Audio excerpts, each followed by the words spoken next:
A very good morning students. Last video में हमने lesson number 3 motion of the earth पढ़े थे। Motion of the earth में मैंने rotation, revolution, effect of rotation, effect of revolution, ये सब हमने पढ़े थे। इसमें हमने इक्विनोस पढ़ा था। Right now today we will read about the solstice. Summer solstice. Summer solstice क्या होता है बेटा? Summer solstice occur on the 21 June. In summer solstice में क्या होता है बेटा? डेज जो होते हैं लॉन्ग होते हैं और जो नाइट होती हैं वो शॉर्ट होती हैं। अब देखिए, the sun is overhead on the tropic of Cancer. This is called the summer solstice in the northern hemisphere. Because of the tilt of the earth axis, the circle of the illumination does not pass through the poles. And the place north of the Arctic Circle have 24 hours of daylight. The sun does not rise or set on this day. Right? सबसे main चीज़ क्या है कि जो सन होता है, it does not rise और set on this day but circles around just above the horizon. On the other hand, places beyond the Antarctic Circle have 24 hours of darkness. This is longest day in the northern hemisphere but the shortest day in the southern hemisphere. Now winter solstice. Winter solstice is occur on the 22nd December. In days, days are short and nights are long. Right? Since the earth keeps evolving, the rays of the sun fall directly on the tropic of Capricorn.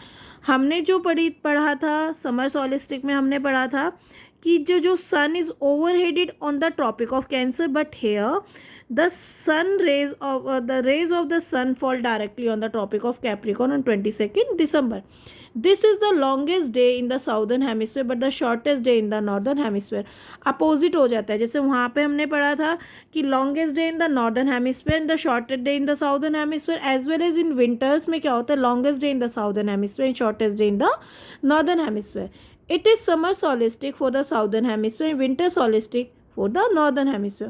On this day, the Antarctic Circle has 24 hours of daylight, while the Arctic Circle has a 24 hours of darkness. Now, varying length of the day and night. देखिए, जो day और night की जो length है वो कैसे very करती है. You may have wandered why the day time is longer in summer and shorter in winter. This is because of the inclination of the earth on its axis. During summer, a large part of the northern hemisphere remains inclined towards the sun. During summer, यानी कि summer में जो northern hemisphere है remains inclined होता है towards the sun. So there are longer hours of daylight during the summer. In contrast, a large part of the southern hemisphere away from the sun. जब northern hemisphere incline होता है सन की तरफ, तो क्या होता है? साउदर्न जो हेमिस्फेयर होता है, it is away from the sun. Experience longer hours of the darkness and there are has longer nights. However, the area around the equator have 12 hours of day light at throughout the year.